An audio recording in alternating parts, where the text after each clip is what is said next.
fearless leader, so I'm going to keep this short. I don't know if you can hear in the background, but there's someone out back mowing the yard, so I apologize if you can hear that background noise, but I'm going to lean in a little bit closer and hopefully you can hear me.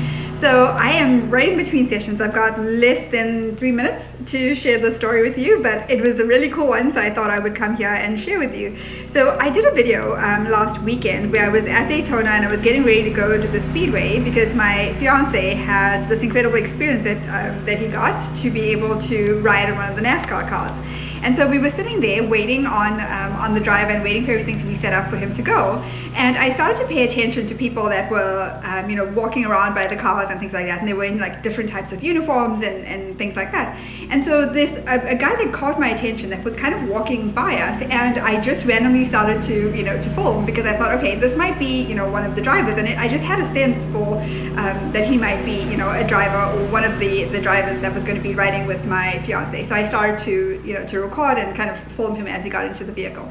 So what the interesting part about that is that when I was talking to my fiance about this after the fact, I said, I actually have a video of the guy before he got into the vehicle, and there were lots of people on the track. And so he was like, well, how did you know that was the guy? Was it the uniform?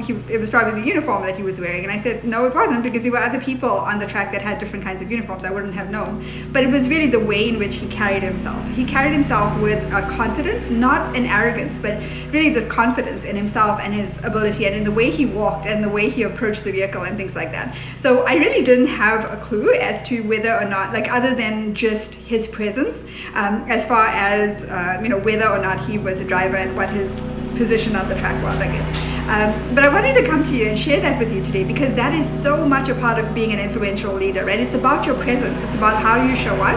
And it's about being confident in your ability, not arrogant, but confident in your ability. I didn't pick up any kind of arrogance from him at all in terms of how he walked or things like that. But he had this sense of security and confidence in himself and in the way he showed up. But it was kind of this humble confidence. And it was interesting because after the ride, my fiance actually did tell me that it was one of the best experiences he had. The guy was really knowledgeable, but also made him feel really safe and secure. So I wanted to share that with you today, and also let you know I'm going to be sharing much more on what it takes to be an influential leader next week on a free mini